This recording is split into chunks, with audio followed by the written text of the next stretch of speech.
Good evening. The opinions and statements voiced by our guests do not necessarily reflect the opinions of this network. Enjoy the shows. You are listening to WBHM Digital Broadcasting, the best in paranormal talk, only on Paranormal Experience Radio. Broadcasting live out of Birmingham, Alabama.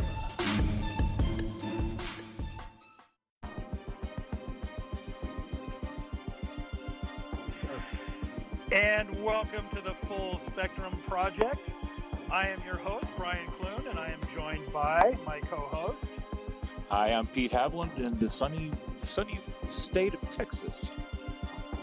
Yeah, I think Texas is the only state that's sunny nowadays. It's about 45 degrees. Well, you know what? I'm in California, and I'm at 60 degrees, and to me, that's chilly. So, what can I say? Anyway, we are also joined by our Weird World News anchor. Angie, say hello. Or not. And that was a mic drop. She's just like, I'm too good, here's the mic drop. Yeah. So anyway. Sorry. Hey. That's okay. Your dog ran off with the mic, right? You know, I think that was a yes. That would never happen here, ever. Oh, no, never. So this is our first show back after the new year. I just hope that everybody had a great Christmas and New Year's and holiday season. And we're looking forward to the next year. We have a slate of some great guests. Our guest tonight is somebody who really doesn't need an introduction, Loyd Auerbach. Say hello, Lloyd. Hello, Lloyd. And since we are back from the holidays, I'm wondering, have you guys actually taken down your Christmas decorations yet? If you put any up? Pete? Yeah, all of ours are away. All of yours. How about you, Lloyd? We don't celebrate Christmas, so okay. we didn't have any. All right, yeah, no worries.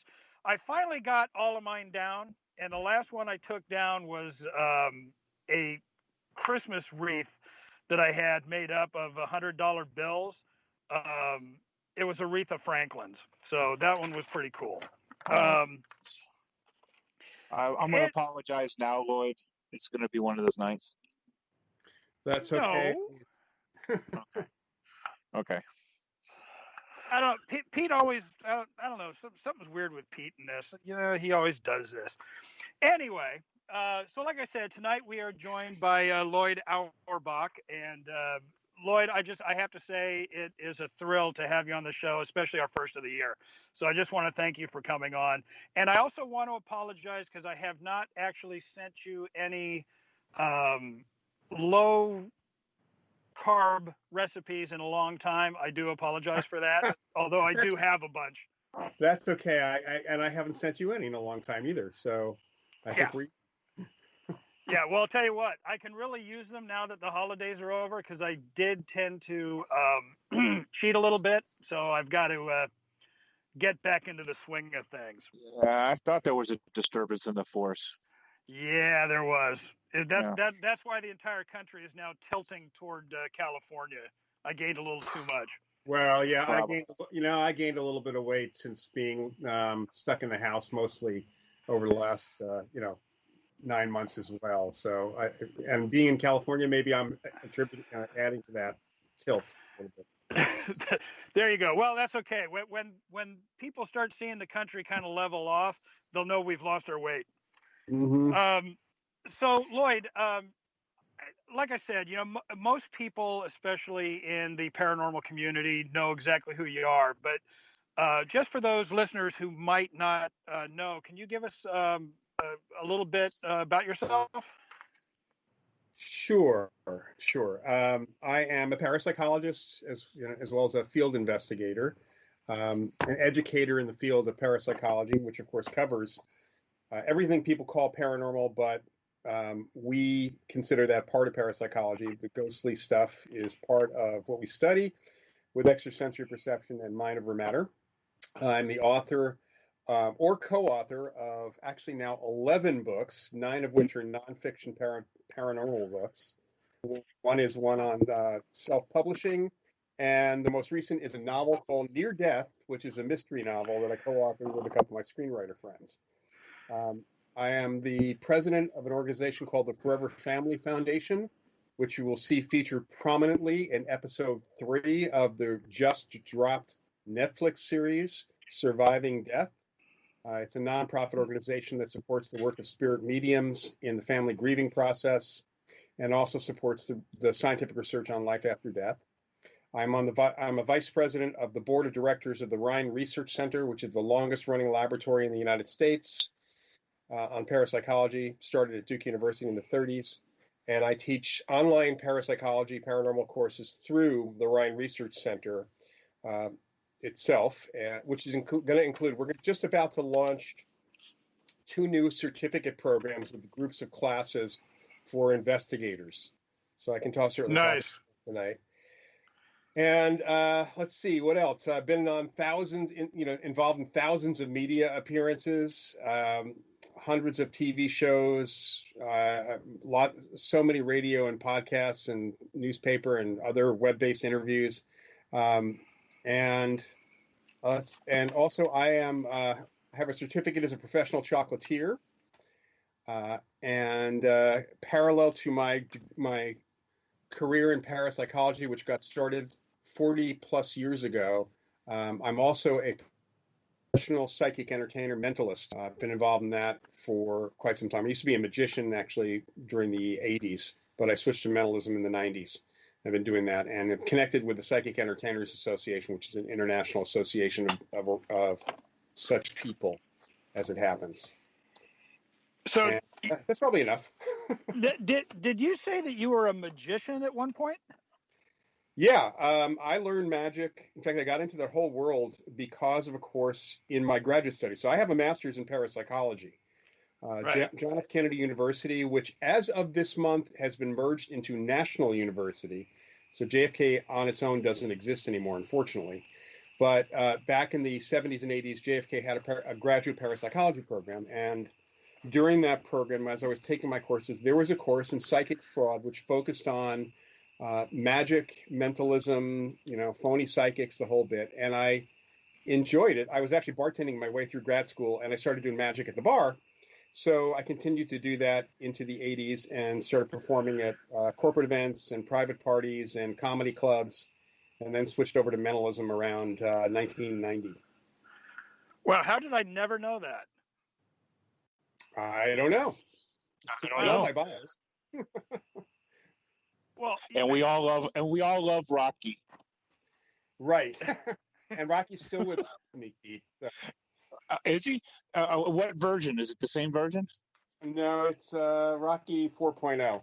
4.0. Oh, okay. Yeah, I have it for those of you listening. One of the routines. Actually, it's the only routine that has continued from my comedy magic days into my mentalism days, because I still do comedy in my mentalism, my mind reading. So it's Rocky the Mutant Psychic Raccoon. Yes, and he's great. But by the way, Lloyd, I'm not sure that you're aware of this, but when we put the radio show flyer up on our on our different pages, I actually received a few comments saying, "I'm with Team Lloyd." So apparently, you have your own team out there. Oh, I did not know that. Yeah. Curious who those were.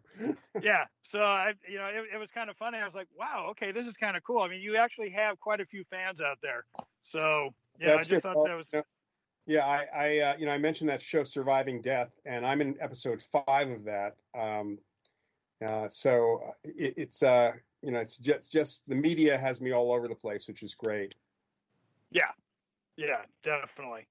All right. So just out of curiosity, what all is involved in becoming an actual parapsychologist? Well, first of all, education, whether it is, there needs to be some academic education.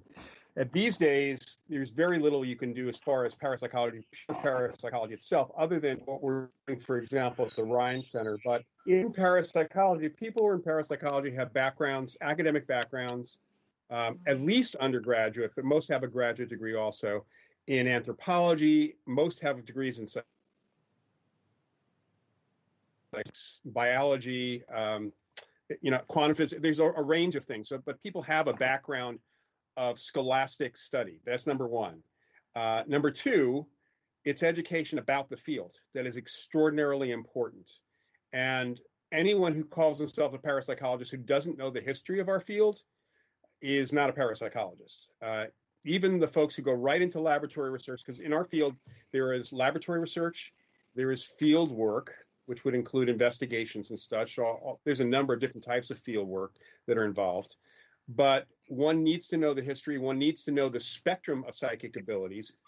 Many of my colleagues focus on one thing. They may only focus on precognition, or they may only focus on out-of-body experiences, but they know about the research in the lab on all aspects of psychic experience and phenomena. They know the research, at least somewhat, in the field, what has led to the research in the lab. So they know stuff. And really, that's it. You got to know stuff. And you need to be actually studying the phenomena, meaning trying to figure out what it is, whether it is looking at people's experiences outside the lab or doing experiments or doing literary research. There's any number of ways to do that, to say that you're studying parapsychology, that you're doing parapsychology work. Being a psychic is not doing parapsychology work any more than me doing anything using my head is being a psychologist. Right. Years ago, kind of like what you were saying, you studied parapsychology in school back in the 70s. Is that correct? Yeah, I was in grad school from 79 to 81. All right. So yeah, that kind of figures in about the time span I'm thinking of. When I was getting out of high school, I was seriously thinking about going into parapsychology. And back then, the University of Long Beach actually offered some courses. Mm-hmm. By the time I got off my lazy butt to actually, go and do it, pretty much the United States had completely stopped teaching parapsychology. Do you know the reason why all of a sudden the schools in the States just decided, okay, we don't need to teach this anymore? I worked for the American Society for Psychical Research in New York as my first job in the early 80s. And we had constantly done surveys of universities finding out where the courses were. And besides JFK, there really weren't any graduate programs. Franklin Pierce College in New Hampshire, under the auspices of one individual parapsychologist who was on faculty there, was teaching an undergraduate degree. But there really weren't any degree programs around, but there were well over a couple of hundred courses at various universities around the United States, most of which were credit, for credit. They were electives most of the time, but sometimes they were part of another department. There were a lot more courses that were adult ed type classes. So what really happened between the mid-70s and into the 80s in academia was the rise of the Committee for Scientific Investigations of Claims of the Paranormal, the skeptics. And they made it their life's work, thanks to people like James Randi and other folks, to make fun of anyone in any of this stuff, let alone taught or did anything with it. And they really, because they had a lot of academics on their side who were total disbelievers, they made it, to a point where today it's a toxic environment in academia in the United States. For some people, in some places, some universities, if you admit you're interested in this subject, you could have serious problems in your career, let alone if you wanted to study it. So there are people on faculty at various universities who do research. They've gotten research grants. But as far as the university letting a class go forward, there are some serious, there's bigotry against it. Let's put it that way. The other other thing, though, that's, first of all, I should mention that JFK's program ended in the late 80s, partly because we had a new university president who was basically bigoted against not only our program but others. And if the other thing had not happened, we would have continued. The other thing that happened is we had outside funding, because the university was such a young university, it didn't have a lot of internal funding. So we had outside funding from a guy who owned a commercial real estate company here in the Bay Area that did very well until Reaganomics hit. And then his company tanked and he went out of business and we lost our funding. So we essentially were the victim of both politics and funding in that instance.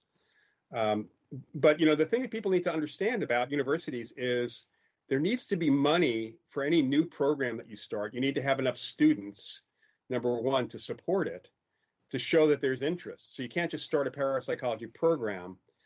And part of that might be the way things are budgeted. So I can give you, if you don't mind, I can give you a quick example of a situation I ran into early in my career at a college. I was asked I actually was putting, when I first moved back to New York from graduate school from California, I approached a number of places to teach adult ed or continuing ed classes. And Westchester Community College, which was where I was living in Westchester County, New York, their adult ed program said, sure. How a lot of colleges, as opposed to adult ed schools, any new continuing ed class that they did, even though it wasn't for credit, had to be approved by the relevant department at the college. So they had me meet with the head of social sciences at Westchester Community College, who thought the course was a great idea. He knew it was going to attract a lot of people. He thought it was great. It's going to be a moneymaker for the college. Then he said to me, so you need to have the department approve it. He said, you're going to come to a department meeting and lay out what your course is. And even though it's not competing directly with our courses, just know that there will be two people in the faculty who will be absolutely against it. And I said, well, I run into that all the time. People are prejudiced against it. They don't believe it. He said, it has nothing to do with their belief. He said, it has to do with the fact that if it's too popular, the regular students, the day students, will ask for a credit class on parapsychology. And the only way we can add a credit class in parapsychology, given the budget, is to drop one of someone else's classes. And whose classes do you think we will be dropping? And I said, are they history professors? And he said, yes. So it got approved, but that exactly what happened. And it has to do with money.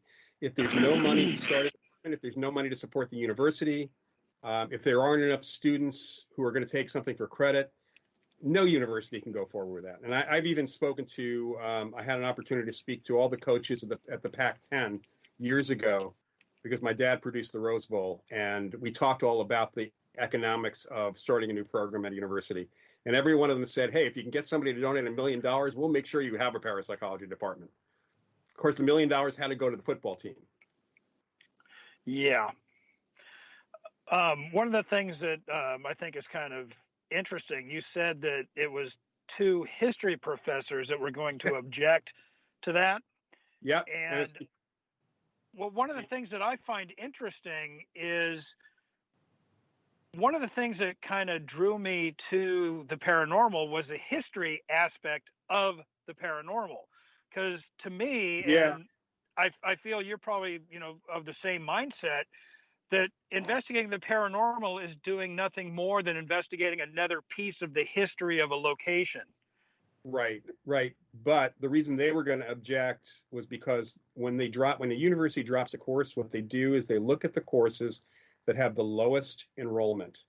And this particular college, the history courses were the ones with the lowest enrollment. Maybe the professors needed to up their game.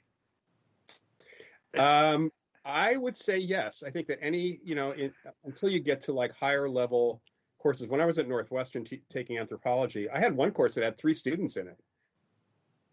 Really? So it was a seminar for seniors. Yeah, it was, well, when you start getting to higher level and even graduate courses, the professors are on faculty, they're tenured. They may teach 4 or 5 classes, and they can do seminar classes where you have a limited number of students to do real discussion amongst the students. It's really good scholarship. and that can be it's offset by the Archaeology 101 class that might have 150 students in it. So you have an offset like that. One of the things that I think is funny is every year, except this last year, of course, because of COVID, Planet Paranormal is invited to participate in one of the anthropology classes. Mm-hmm.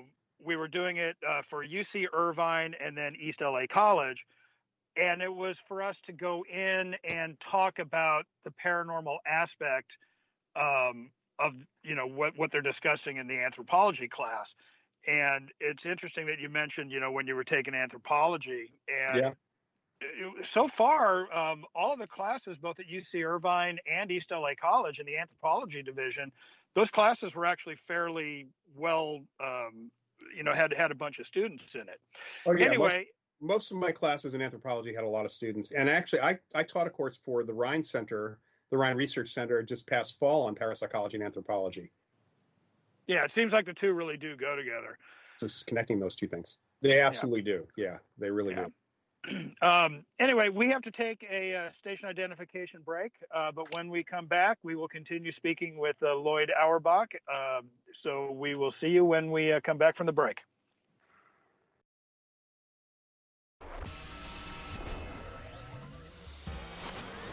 You are listening to WBHM Digital Broadcasting, Birmingham, Alabama.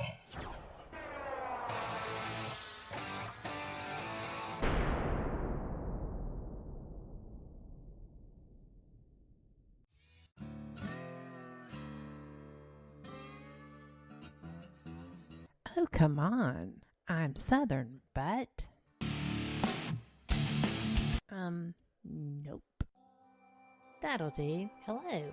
I am Kat Hobson, host of Paranormal Experience here on WBHM Digital Broadcasting out of Birmingham, Alabama. I enjoy having guests from all areas of the paranormal, from ghosts to ufology to cryptids and beyond. You'll find some of the best researchers in their fields bringing you some great information. Join me on Wednesday nights from 8 to 10 p. Eastern here on WBHM Digital Broadcasting.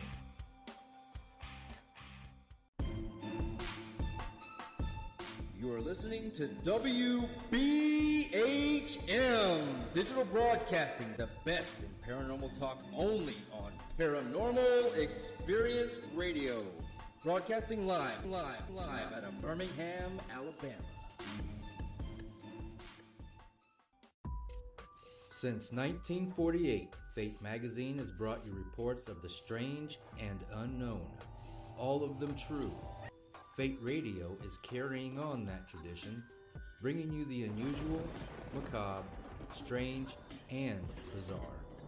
Join host Kat Hobson Sunday nights from 8 to 10 p.m. Eastern on WBHM Digital Broadcasting.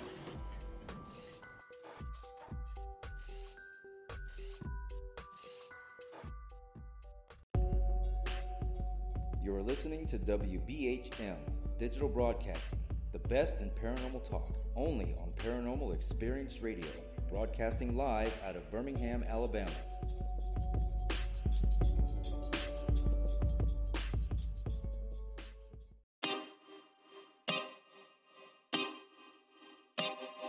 This is Jason Bland, host of Midwest Paranormal Presents Paranormal Soup, where we stream live as a webcast every Sunday night, 11 p.m. to 2 a.m. Eastern, with guests who will blow your mind. Live ghost box sessions where you can call into the show to see if the spirits will talk to you, and the World Wide Web of Weird with the latest in paranormal news and evidence. We're bringing the weird every Sunday night, 11 p.m. to 2 a.m. Eastern on our Facebook page and YouTube channel. Don't forget to follow and subscribe.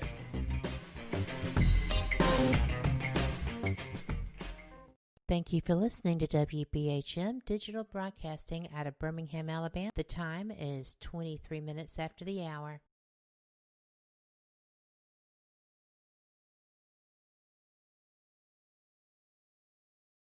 And we're back with the Full Spectrum Project on WBHM-DB. If you haven't already joined the chat room, please go to WBHM-DB.com where you can join the chat room. And if you have any questions for our guests or the hosts, you can call in to area code 205-533-7982. So we were talking with Loyd Auerbach about the state of parapsychology education within this country, which is basically non-existent nowadays. Brian, something we just discussed offline, I think is kind of an interesting thing as well. Could you mention about UCLA? Lloyd was talking about UCLA. Yeah. Could we bring that up? Because I think it's kind of important. Yeah, definitely. Go ahead, Lloyd. Yeah. So, of course, there's a friend of ours named Barry Taff, who'd been in the field, who's been in the field longer than me. Barry and my other colleague, Kerry Gaynor, did the famous entity case back in the 70s when working out of the parapsychology lab that Thelma Moss ran. And several years ago, someone at UCLA was going to write an article for the newspaper, the internal newspaper at UCLA, student newspaper. And when he started looking into, talking to the administration, looking into the history of the parapsychology lab, he was told in no uncertain terms by the top folks at the university that there never was a parapsychology lab at UCLA. Even though that lab was on TV, CBS News and a number of other television programs during the 70s, during its heyday, even though, I posted this to an e-group with a lot of my colleagues, and they were floored because they had visited the lab. And even though Barry, I think the LA Times wrote a story about it, Barry actually was featured on the cover of the UCLA Bruin magazine that had a big story about the lab. And this was in the 70s. So, and Barry's got a copy of this. So he's got proof that there was from internal, but the university is denying it ever existed. So think of it as it's revisionist history because they don't want to be associated with the field. Yeah, and the reason we brought that up in the when we were off air was when USC Medical Center, a lot of people know it as General Hospital. When it closed down, a few months afterwards, reports of paranormal activity started coming out of the hospital. So Planet Paranormal had contacted USC about going in and doing a private investigation, one that wouldn't have been broadcast. We wouldn't have made it public. And their response was, we are a school of higher education and we do not get into the pseudoscience of the paranormal. And it's just really kind of sad that there is that prejudice, at least within this country now, in regards to that. It's even worse because I have, and I know many of my colleagues, Dean Radin talks quite a bit about meeting up with academics from various universities and having them pull him aside. Interested, but they can't admit it to their colleagues in their department. They've had experiences, but they can't admit it at all because it's academic. It's academic suicide the way it is right now. Yeah, you had mentioned earlier about the I'm having the Society for Skeptical Inquiry, and you had mentioned the word skeptic, and the way I look at that, they are not actually true skeptics. Correct. Because most skeptics will keep an open mind to things. They are just closed-minded. I'm going to know-it-alls. They're actually one of my late colleagues who was actually one of the founders and quit after he found out that the others who called themselves skeptics on the original board were absolutely not. He used the term pseudo-skeptics, just like they call us pseudoscientists. They're pseudo-skeptics. Yeah. They're cynics. They're disbelievers. And in many respects, their disbelief is as much faith as someone who has an intense religious faith. Okay. It's not based on anything. Well, one of the things that I find kind of interesting is Joe Nickel from that society. Mm-hmm. He calls himself a paranormal investigator, and I don't think he has actually in his entire life ever investigated the paranormal. What he does is go in, completely ignores anything paranormal, and tries to literally debunk everything by saying, "Oh, you're just it's mass hysteria or something like that." Right. And that's what I mean by having a closed mind. And one of the things that I get a kick out of with him is he wrote a scathing review of our book, Ghost of the Queen Mary. Uh-huh. And in the review, he's talking about, well, there's no empirical evidence in here. They're not talking about how they did it. They're not talking about any evidence. And the whole time I'm reading it, I'm thinking to myself, dude, get a dictionary, look up the term entertainment. It is not a freaking textbook. Right. And yeah, I've had him make similar comments about my stuff. Yeah, when I've written some of my stuff for Fate magazine and other places. Yeah. Yeah. And for you, I mean, there's no way I'm going to dispute anything you have to say, at least on this subject. I mean, because, you're like it as far as that goes. But for him to go out and start trashing a book that was written for entertainment has not been, it's just amusing, I find. Well, Lloyd, what would you think the end game is for them to trash everything that's, paranormal? I mean, what is it? I don't understand. There's no end game. There's no end game here. There's, most of them do. Honestly, most of them do not have an agenda. James Raney, Amazing Randy, had an agenda. Okay. They don't have an agenda. It's about their belief, and they don't want to be proven wrong. I mean, they have a belief that the world will go topsy-turvy if we even admit that psychic things or paranormal things can exist. Okay. So, that's you're confronting a belief system. So, recently, there have been, over the last several years, maybe 10 years, there have been circumstances where a scientific paper was going to be published, or it was published. And for example, back in 2011, social psychologist and parapsychologist Daryl Bem at Cornell had finished a 2-year study with precognition. And the Journal of Personality Studies, I don't remember the exact title of the journal, but it was a mainstream psychology journal, put out there, here's our next issue coming out. And there was in that a notation that Daryl's study on precognition was going to be published in that. And the skeptics went nuts. They people all over were trashing, yelling at the magazine. They were sending threatening notes to them. They were just reacting in a very emotional way. And several journalists actually started interviewing some of these big names in science and started asking questions like, "Have you read the paper?" And generally the response was, "No, why would I?" Wow. It's not possible. There was a recent article in the Skeptical Inquirer by a couple of psychologists who were involved in that organization for a long time. And at the very beginning, they said that they did not look at the data because this is impossible. And here's why it's impossible. And then they used some Newtonian laws, basic physics, to say why they thought that ESP was impossible. However, I don't know how happy they were about this, but there was a skeptic who actually criticized their article because they clearly did not understand physics, he said. And this was a guy who was a true skeptic. He said, "I don't know if ESP is real, but these guys don't know what they're talking about." Wow. I think I like that guy. Yeah. Yeah. I don't think he's probably around anymore, huh? He is. But it boils down to the fact that if you are going to make statements without looking at the evidence, without looking at the data, you are not a qualified person to respond to that data.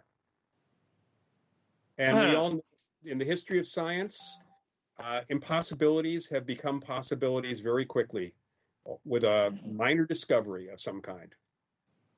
Yeah, and that's happened throughout history. Yep.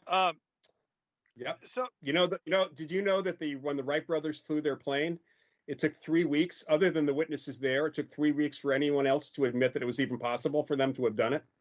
No, I did not know that. Yeah, I'm not really surprised though. Yeah, no TikTok, no internet, so it took a while. Yeah, well, I think that's also part of just the human condition. Yeah. So the there doesn't seem to be a slowdown in Europe in the study of parapsychology at all. I believe there's quite a few universities over there that still offer the classes and degrees and things like that. Now, for people in this country, would you recommend, if they really want to become an actual parapsychologist, going to school over in Europe? I would say that there are a number of really good universities. There's over 20 schools in the UK alone that offer either parapsychology or something now. They're using the phrase anomalistic psychology because we're studying the psychology or the mind in relation to anomalies. But they're really teaching, they're teaching parapsychology. And there are some schools that offer online learning, and I say that's a really good idea. In general, the PhDs are from the University of Edinburgh. That's kind of the ultimate place to study, especially if you're going into laboratory work. But I'd say that that's a really good place to study. The other thing to remember is that if we look at astronomy, amateur astronomers actually make a lot of discoveries. But amateur astronomers, as opposed to people who are mostly in the paranormal, actually know astronomy. They've actually studied it on their own. Maybe they've taken some courses. They may not have a degree in it, but they actually have some knowledge of how to do astronomy. And if we could get people to that point, it's one of the reasons we have the Ryan Education Center, is to try to get people to that point where they have good enough knowledge where, hey, maybe they can actually do research themselves. They can call themselves amateur parapsychologists because they actually know. The word amateur, unfortunately, has gotten to be a really bad word, except apparently when you're talking about amateur astronomy, which is a very odd thing, I think. So in this country, it seems, and correct me if I'm wrong, but it seems like the paranormal community in this country is now television based. Correct. And, you know, it's one of the things that I've often wondered is I wonder how many of the people who are basing what they know by, you know, watching the so-called reality shows, I wonder how many of them actually know that there is a lot more to parapsychology than just the study of ghosts. Because it seems like that's what most people believe parapsychology is. Actually, most people believe, most of the paranormal community that I've encountered and what I've seen written up, they don't know that parapsychology has anything to do with ghosts. Really? Yeah, because this has been perpetrated by a number of the TV celebrities. I've even heard some of them say this at some of the few conferences I used to go to before 2010. There were a few that I went to. I really haven't been to any since then. But including some of the top guys, so to speak, from the TV shows, who basically said parapsychology is just research on, you know, laboratory research on ESP and PK. And the very fact that they don't use the word parapsychology at all on Ghost Hunters. They never have. They didn't want any parapsychologists involved in that show. There's a little bit of that in some of the other shows, but barely. And on shows like Paranormal State, the only person who knew anything about parapsychology was Serge. Steve Gonzalez on Ghost Hunters, who rarely ever got to talk about anything, he knows stuff. I mean, I had conversations with him years ago when they were first starting the show, and he knew awful lot, but they would never let him talk about it because it was not a subject the producers wanted to promote. This was actually the television folks, but that's actually perpetrated a real lack of understanding here. So that seems to be the disconnect. There's just a lack of understanding that what parapsychologists do can include the study of life after death. So apparently I had it completely backwards because for me, I've always thought of parapsychology as, you know, delving into psi, like you said, ESP, and ghosts as well, kind of the which is true. Right. That's good. You had the good understanding of it. Yeah, but I always thought that most people just figured parapsychology was ghosts because when you see it in movies, that's what they basically So so the general public that doesn't get into this stuff and doesn't generally watch the paranormal TV shows, their idea of parapsychology comes from Ghostbusters. So that's, you know, that's close. That's closer. But because if you recall at the beginning of Ghostbusters, Bill Murray was doing ethically with the ESP. Yeah. And by the way, they also had their funding threatened to be taken. So, Right. Well, it was taken away from them. Yeah. yeah, exactly. So that kind of fits. Now, one more question regarding you when you were taking the parapsychology. When you were taking that, or I should say learning that, did you lean toward one specific discipline within parapsychology, or were you kind of making sure to have a complete rounded? I mean, how did you approach that? Well, I mean, the program that we had was very well rounded. It had a focus on, there was quite a bit of focus on laboratory research and the history of laboratory research. We did have to conduct experiments, but also we had courses in field investigation, field work. We had courses in other fields of science and how they relate to parapsychology, including physics and neuroscience and such. So it was very, very well rounded.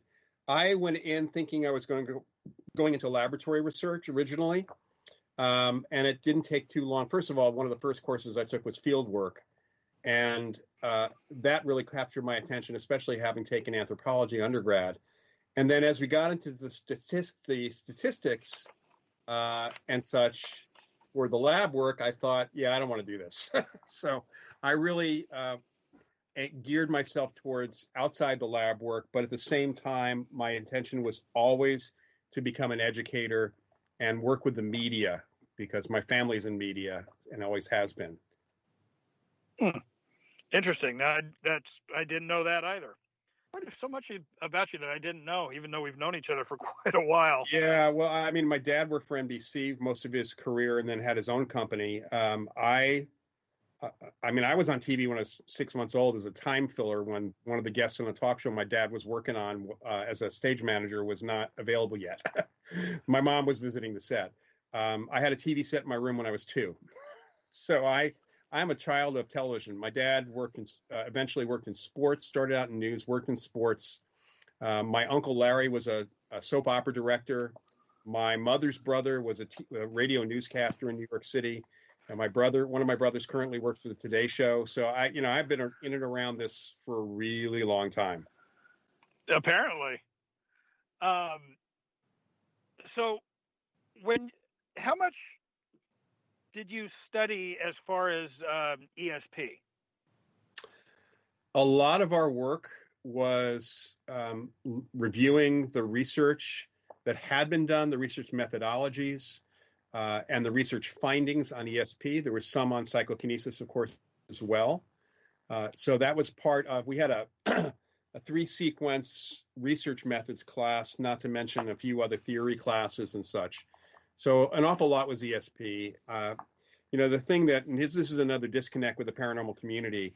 One of the reasons that I wrote my book, Hauntings and Poltergeists, that came out in 2005, not the original book that I wrote, but the short, thin book that is a companion to ghost hunting, that most people don't know that ESP is involved in any experience one has with a ghost or with a haunting.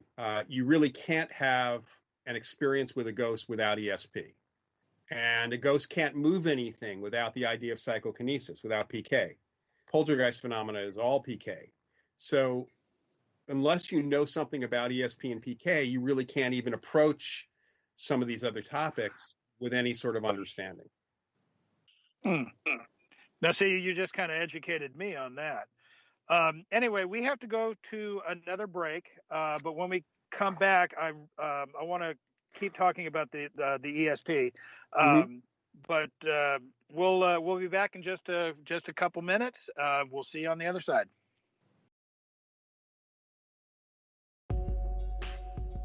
You're listening to WBHM Digital Broadcasting, the best in paranormal talk, only on Paranormal Experience Radio, broadcasting live out of Birmingham, Alabama.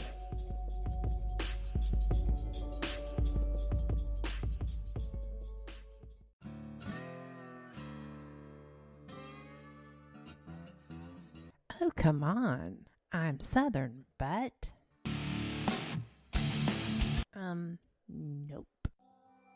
That'll do. Hello. I am Kat Hobson, host of Paranormal Experience here on WBHM Digital Broadcasting out of Birmingham, Alabama. I enjoy having guests from all areas of the paranormal, from ghosts to ufology to cryptids and beyond. You'll find some of the best researchers in their fields bringing you some great information. Join me on Wednesday nights from 8 to 10 p. Eastern here on WBHM Digital Broadcasting. Since 1948, Fate magazine has brought you reports of the strange and unknown, all of them true. Fate Radio is carrying on that tradition, bringing you the unusual, macabre, strange, and bizarre. Join host Kat Hobson Sunday nights from 8 to 10 p.m. Eastern on WBHM Digital Broadcasting.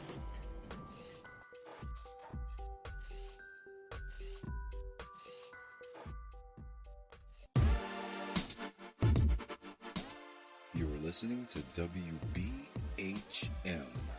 Digital Broadcasting, the best in paranormal talk, only on Paranormal Experienced Radio, broadcasting live out of Birmingham, Alabama.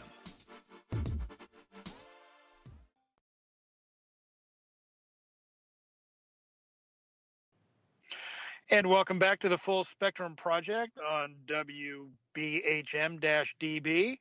If you want to join the chat room and haven't yet, you can go to the chat room at WBHM-DB.com. And if you have any questions for our guest or the hosts, you can call in to area code 205-533-7982. When we left for the break, we were talking to Lloyd about ESP. And one of the reasons I wanted to bring that up, years ago, I read a work of fiction regarding what the author called the Tonopah Project. And this had to do with the United States and the USSR developing their own ESP war between each other. Now, in your book, ESP Wars, East and West, you and your co-authors delve into the subject. Can you give us an overview of what we might find in there? Sure. ESP Wars East and West is written by the lead writer is Edwin C. May, Ed May, who was the program director of the program from 85 to 95 when it shut down. And then it's also the co-author is Victor Rubel, who is our contact to Russia. Joseph McMonigal was the #1 remote viewer for the government program. So Tonopah was not part of the sequence. It was actually something that was if I recall correctly, because that name doesn't pop up with any of the Stargate programs, that was a program that was postulated to have occurred in the 60s that may have been the inception for why the Russians started doing research in psychic phenomena. There was a story in that community that we let leak through CIA contacts that we were doing to communicate to deep sea submarines, because there was no good way to do that at that point. And we were being successful with telepathy and developing psychic weapons, which we were not doing any of, by the way. That experiment may have actually happened, but it wouldn't have worked the way they said. The Soviets started doing research because they were worried about us doing it. So after the Russians started doing research in the 60s for a while, they were claiming success externally, and our government got really worried about it. So they gave money to Russell Targ and Hal Puthoff to do our own psychic spying program. So it sounds like the idea is that a phony experiment to get the Russians sidetracked led to a supposedly real result that caused us to have a real program. So consequences. So who actually began this Cold War strategy, the USSR or the USA? Well, technically it would be, for actual application, technically it would be the USSR. So, although again, the inspiration was their fear of what we were doing. So anyway, our program started in 1972 through a defense contractor. It was Stanford Research Institute. Later became known as SRI International, which is not where it was all housed the entire time. And our book ESP Wars covers First of all, the use of psychic spying or psychics in diplomacy and spying, espionage and warfare before the 20th century. There are a lot of instances going back centuries of psychics working and soothsayers working to advise kings and world leaders, and all that's covered. And then we go into the history of the Stargate program, which, because it's informed by Ed May and Joe McMonigal, we're getting an insider's view of the history of that program and what the results actually were, and the politics involved in it, because there's a lot of politics going back and forth. Well, what were some of the results? Can you mention that? Sure. Essentially, just kind of summarize this quickly, because Ed likes to talk about this. There were 19 government agencies. First of all, the original government agency attached to the program was the CIA. They were not the agency that ran the program or was behind the program the entire time. Everybody thinks that the entire thing was a CIA program. It was. The CIA was responsible for it initially, and the last 2 years was CIA. But in between, different government agencies, including the Defense Department, DARPA, and others, were that's who they were reporting to. And then essentially what Ed would like to talk about is that there were 19 government agencies that asked the remote viewers to give them information on X, Y, or Z. They would get a location. They would be told that there's something going on over here. They say, we have to check into this one person. They'd be given some very, very, minimal information, and to try to zero in. They wanted to know, hey, we got this spy satellite photo of this huge warehouse. The Russians are building something. What are they building there? That kind of thing. And the viewers would have to try to provide information, hopefully actionable intelligence that could be used to inform the rest, the government agencies and the Defense Department and whoever needed to know overseas. Of those 19, 17 came back again and again for more information on other tasks, other missions. They call them tasks, typically. Okay. 23 years that this was in operation, which, if you 17 out of 19 who come back again and again, that is an indicator they're getting some information that's useful. A lot of the skeptics will say there is no useful information. So in the book, we talk about a number of success stories where they were able to get feedback from the government agency. A lot of times they didn't actually, all they knew is the government agency came back to them and they were told, yeah, the last one was really good, but they weren't told how much of it was any good. So that there's a kind of a track record. And Ed just finished up a 4-volume set last year of the Stargate archives. Each volume covers slightly different topics, but there's 2 volumes that actually cover the remote viewing missions or tasks with examples of what they were asked to do, what the results were, pictures that were drawn by the remote viewers. These are really hefty books because there's 90,000 pages of material. Wow. That was downloaded. It's all available through the CIA's website now. It's been declassified. There is a lot that's been redacted on their database. Ed was able to get these documents well before they were up on their database. I actually have them all on my computer. And Ed and his co-editor, Sonali Marwaha, actually went through everything, pulling out the crap, because there were also invoices for office supplies in that 90,000 pages and a lot of other crap, repeating things. The Soviet side that's in the book, during the early 90s, even before Stargate was over, because Ed and Joe were known to be doing remote viewing research. This is really kind of like the really interesting thing about this program, that even when Targ and Puthoff were doing their research with the Army folks, the government folks, the secret missions, so to speak, they had other remote viewers and they were doing actual research that was published in journals, or they were doing TV interviews. So remote viewing was not a secret, just some of the things they were doing remote viewing for and some of the people who were actually. So Ed and Joe were invited over to the USSR, to Russia. This is after the wall fell. So over to Russia, and they got to know their counterparts. They got to know the people who had been doing research for the Soviet government previously, some of the viewers, and General Alexei Savin, who was one of the people who ran the program, and Boris Ratnikov, one of the psychics, and sort of a psychic, but he was a KGB guy. And they, over the years, they got to be friendly with him. So we got interviews from these named people in Russia. And in fact, our book has a foreword by Nikolai Sham, who was the former deputy director of the KGB. Wow. So we got, and I'll have to tell you, I was brought into the project after a first version of the book was written to completely rewrite it because it was not readable. Okay. Ed was too much of a, Joe's part was pretty good.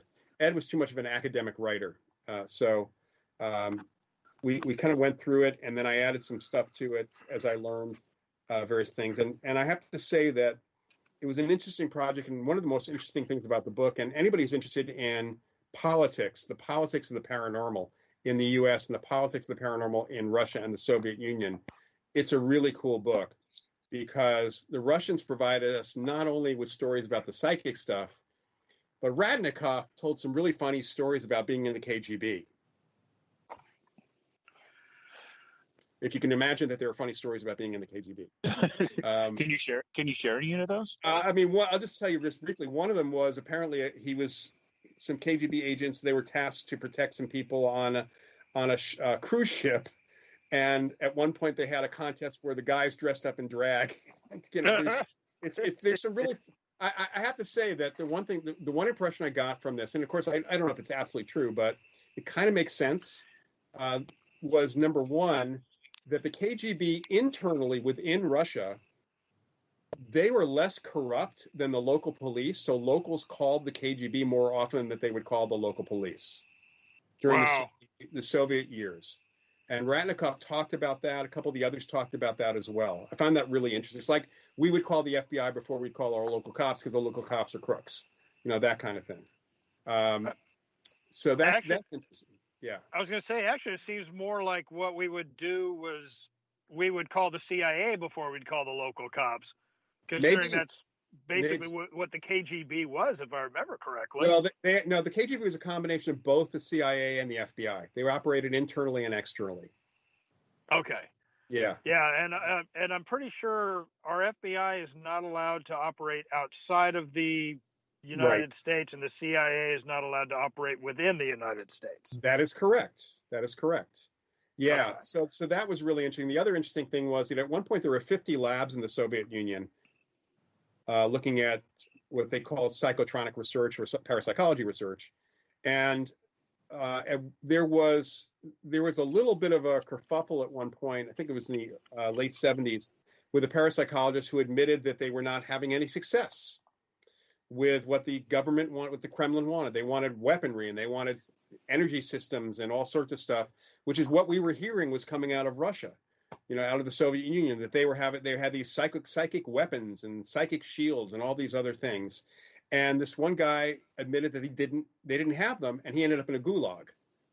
So Savin and the others talk about the fact that a lot of times they basically told the Kremlin they were getting there, but they really weren't getting anywhere because they were trying to protect everybody from being thrown in prison. So did either the CIA or the KGB even come close to what their goals were with this whole project? Well, certainly the remote viewers, that element of it on both sides, Russia and here, very successful. I mean, at one point, Ed looked at some of the data that for the oversight committee was actually presenting to the folks who were trying to remember what the House Appropriations Committee that had to fund the program consistently, and it was technically a black budget program. It wasn't very expensive, actually. It was very cheap. But one of the folks who presented, and actually this presentation, something about this is in the last volume. They have the fourth volume of the Stargate Archive. All the letters of support, including the initial letter that started the program from government people, some of which is unredacted now because of what they were able to do. And one of the folks in one of the reports, this guy reporting to the oversight committee, who was not part of the program, was part of oversight, looking at what the results were, and he said, because he actually knew both sides, he knew the actual results, even though the viewers might not know. He said it was 85% successful. Wow. And Ed put it as 45% really good information, not 85%. He felt that was an exaggeration. And the interesting thing is, in the 70s at least, the information, the percentage of actionable intelligence our field agents were getting, our other sources were getting, this is before the age of bugs and the electronics we have today, was only about 15%. So the viewers, even if they only got 15%, but it was a different 15% than the agents got, they had 30% actionable intelligence. So it was successful in that way. And the Russians had similar success. They actually taught people in the military to do remote viewing or to use ESP in the Chechenian War. Anyone driving a tank had someone in the tank who knew what was around the next corner, claimed to know what that was around the corner, or use ESP to get that information. How do you teach somebody to do a remote viewer? Pete, before we can get to that question, we do need to take a quick station break and then get to our Weird World News, because we're at the top of the hour. Okay. So we will be back in just a minute.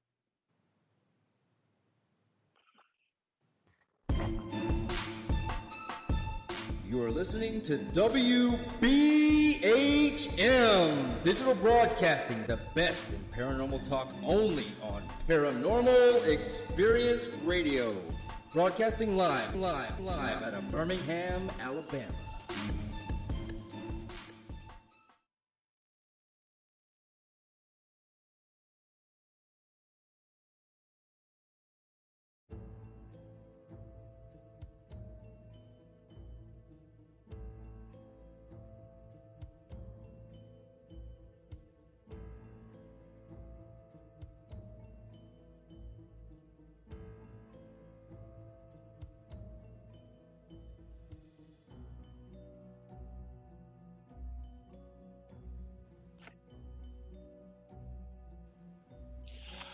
Ladies and gentlemen, I would like to introduce to you Angie Motley and the Weird World News.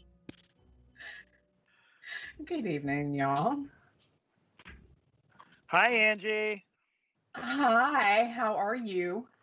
I am great. Had a great holiday and ready to get back to it. I'm never really ready, but you always got to come back from a vacation, right? I'm like That's on what they say.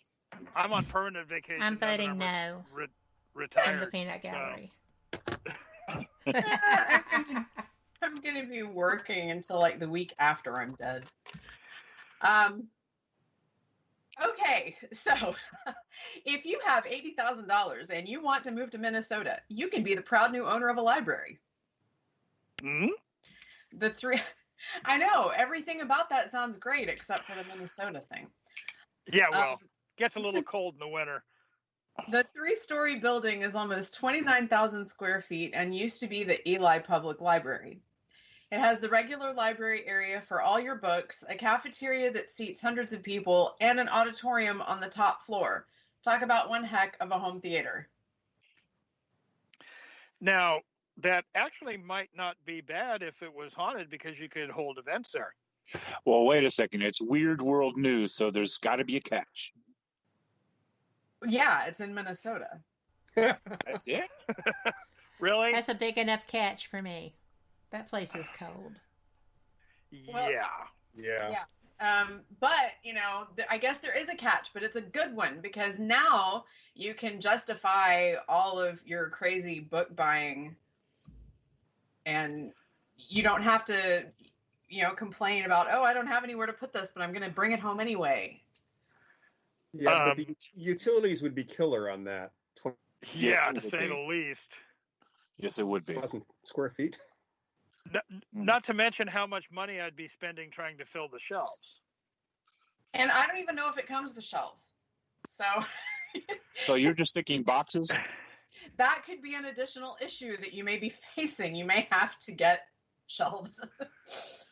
Well, if you just buy paperbacks, you might be able to just use, leftover cardboard boxes for shelving, cut them out and just spray paint them. All right, never mind. I mean, at least do some Dollar Tree organization stuff, Well, I am a redneck, so that might work. Exactly. An ancient Roman slab dating back to the 2nd century was found in a quiet yard in the countryside of southern England. The woman who lived in the bungalow said she saw engravings on the stone, but only after she'd been using it in her stable for a decade, and then she decided to contact an archaeologist. It's believed... Is she sure that the markings weren't from her horse? Absolutely. I saw a picture of it, and there were letters, and there were a couple of wreaths, and it was could have been a really smart horse. Of course. It is believed that the stone was brought to England in the 18th century when aristocrats would tour Europe for the sake of learning about art. If you've heard about the Grand Tour, or even if you've seen that episode of the car show called The Grand Tour, then that's what that is. The stone will be sold in February with an expected price tag of around $20,000 US. Oh, that's not too bad, really. I mean, okay. I think it's a little weird to spend $20,000 on a rock, but Well, if you're a museum, maybe. A personal collector, I don't get. But well, I was going to say, knowing a few very wealthy people, I wouldn't find it unusual for them to spend that money for something like that, period. I know that sounds weird. Why would somebody spend millions of dollars on a Rembrandt when they could buy a reproduction for, $10? Yeah, I have no idea. And it looks exactly the same. Yeah. I guess it just depends on what you place value to, because I in the right conditions, if it were a car or, something like that, then, I would fork over ridiculous amounts of money if I had it for one. So yeah, I was going to say, though, for us, we just have to try and save a month just to buy a Big Mac nowadays. So, Right. No, yeah. Okay. So copyrights filed in 1925 are now in the public domain, and the people of Twitter, which in this case I will be referring to them as twits because yes, they are calling for a Muppets version of The Great Gatsby. Oh boy. The suggested cast is as follows. Kermit is Jay Gatsby. Miss Piggy stars as Daisy. Fozzie Bear is her husband, Tom Buchanan. Janice would play Jordan Baker, which I'm sorry, that just made me laugh. I saw that. I was like, okay, that actually makes sense. And Nick Carraway would be a live actor, kind of like Christmas special years ago. I am a huge fan of the Jazz Age and the Lost Generation about this. Baz Luhrmann already had a go at it. I think he did a really good job, but since everything these days, thanks to lazy Hollywood writers, I guess there's absolutely nothing that is sacred anymore, and I'm mad. Well, I don't know if it has anything to do with nothing being sacred. It's just if you take a look at everything coming out of Hollywood, they just ran out of ideas. It's like everything's a remake nowadays. It's not that they ran out of. It's not that they ran out of ideas. It's just that the executives who greenlight projects are only going for safe ideas, which means ideas that have worked in the past. They don't want to take a chance on new ideas. It's the same problem with TV shows. Okay. Yeah. Well, one of the things that drives me crazy is when you see a remake of a movie that's only 5 years old. It's like, wait, it still hasn't even come on cable yet, and you're remaking it? Right. I can't. I'm never going to be okay with this. Yeah. Yeah, kind of like Mission Impossible 95. Wait, what? Or Jaws 20. Jaws 20. Yeah. Because they're talking about redoing Jaws now. Yeah, yeah, Wow. that's what I heard. Yeah, Yeah. I'll just wait for them to redo Sharknado. Well, they have 5 or 6 of those already. They had 5 of those. Yeah, I love those movies.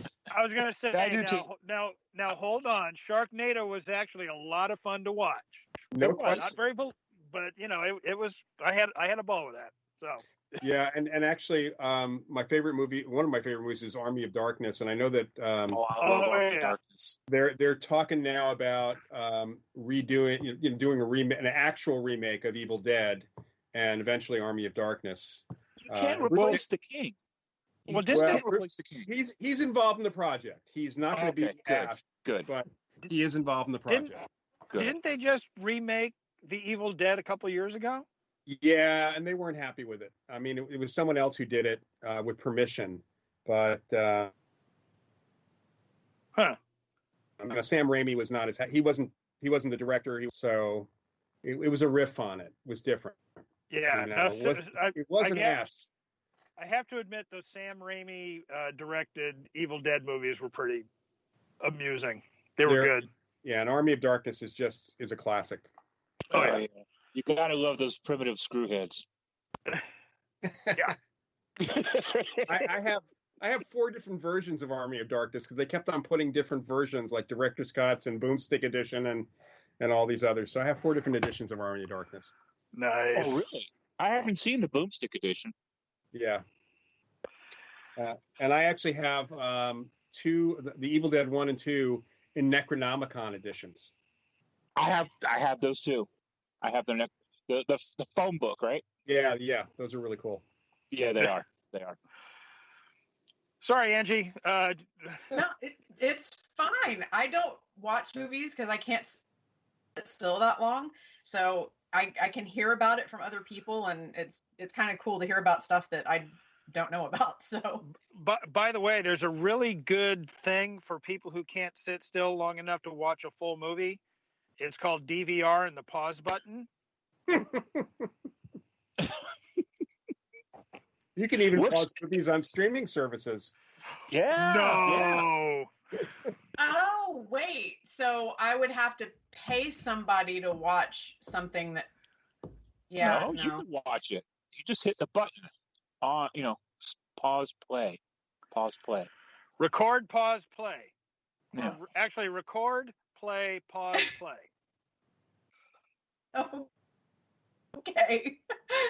What I can tell you is I have a pretty old Vizio, and when I pause things for too long on occasion, they'll have to unplug it and plug it back in to kind of. So the thing to do is to stop it and then resume. There you go. But first, you have to get out of the chair and go up and turn the dial to the channel you want. Yeah. So as long as you don't have something you said you had old technology. As long as you don't have something that's flashing 12 on and on and on, you're okay. Yeah. But you know what? I thought that was a prerequisite. I actually have a VCR/DVD player that is flashing 12. Hey, we just write 2 times a day. Yeah. Exactly. Right. Exactly. Here's the sad part. I'm old enough to remember when I was the actual remote control. You still are a remote control. Quiet. I've I certainly remember that too. Yep. I mean, barely, because I did just turn like 30, but no. That wasn't even a funny joke. Gotta love the tinfoil antennas, though. I'm just keeping my mouth shut. Thank you. You're That welcome. would be a change. And that's only because you haven't bashed California yet. Yeah, that's not going to happen tonight. So you're welcome. Then I'll keep my mouth shut. It's okay. So alleged squatters are destroying the oldest city in the Americas, and nobody is stopping them. The ruins of the 5,000-year-old city called Caral is located in Peru and is a UNESCO World Heritage Site. The archaeologist who has been working there since 1994 has been assaulted by the squatters numerous times over the years, including being shot in the chest. Ruth Shady first discovered the site in 1978, and she's a celebrated archaeologist who has gained international praise. The squatters claimed the land belongs to them, that they were given the land in the 1970s during a questionable agrarian land reform movement. The scientists have refuted the ownership and say the entirety of the 1,500-acre property belongs to the Peruvian state. While the authorities are patrolling now, which only started a couple of months ago, they are not doing anything to stop the squatters from destroying the site, assaulting the scientists, or actually staying on the land. The squatters have not only threatened to kill the lead archaeologist along with the site's lawyer if he continued to protect her, they killed her dog to make a point. Oh, now that's going too far. Exactly. Using heavy digging equipment, they destroyed remains of buildings as well as all the antiquities contained within.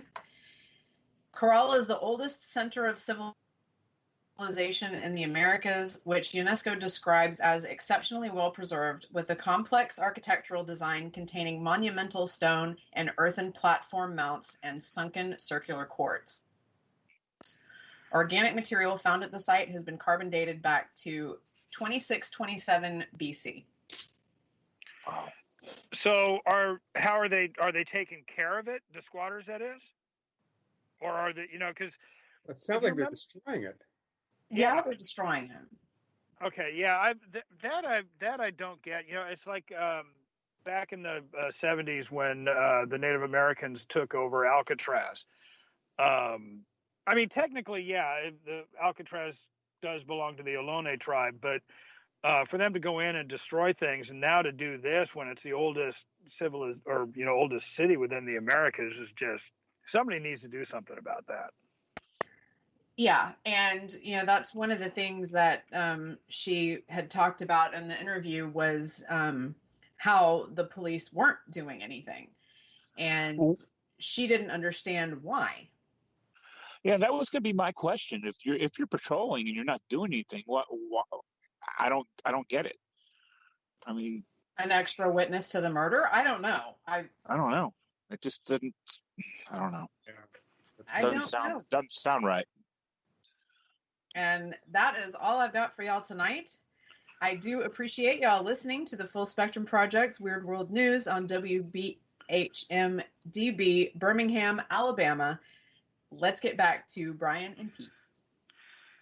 Thank you, Angie.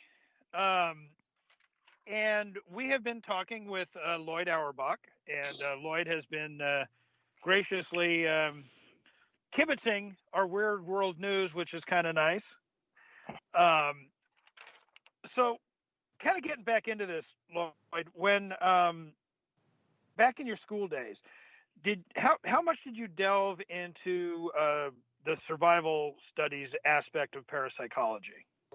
We had one course that focused on that specific, and kind of it came up, of course, in the field investment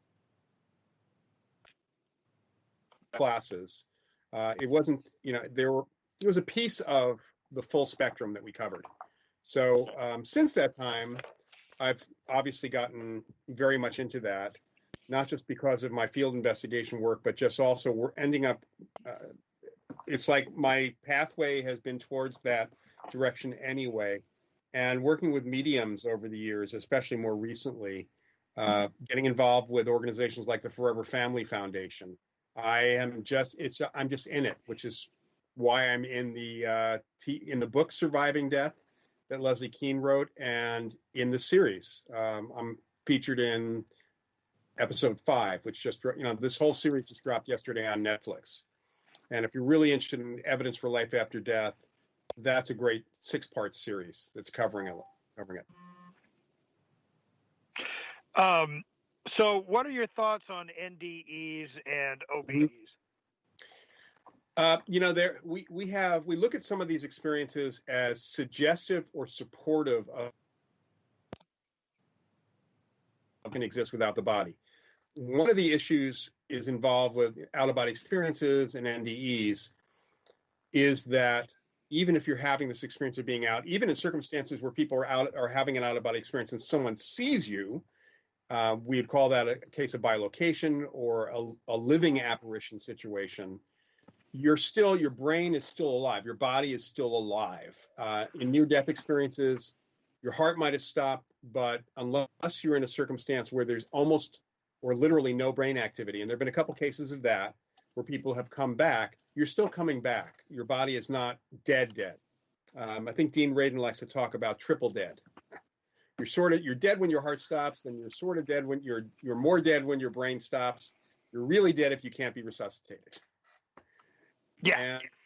And so we have this kind of moving target for what we consider death for that level. And NDEs are absolutely, at least some of the experiences people have, there's a core number of experiences that people have that set a pattern that include additional information that they often don't know, that transform their lives, that certainly seems to support the idea that consciousness survives the body. All right. One of the reasons that I bring this up, you have a new book out, Near Death, a Rainy Daye Investigation. So you and your co-author spin a pretty fascinating tale about a detective who is a paranormal skeptic who is shot and has a near-death experience, and then teams up with a parapsychologist to solve a high-stakes robbery case. Can you give us a few tidbits on what we might expect and any cliffhangers that might be in the book? Sure. Nate Raney is this staunch police detective who, in the course of a robbery, gets shot and has an out-of-body experience and gets detail about the situation around that's there. He doesn't believe it even when he wakes up in the hospital. And Jennifer Daye is an university, also a parapsychologist, does investigations, is also a magician. She's heavily based in me, you might say.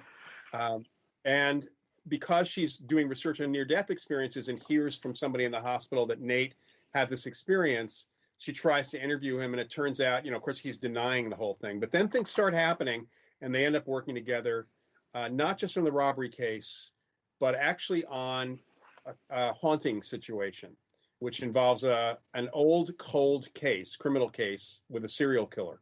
So it becomes this truly a mystery novel.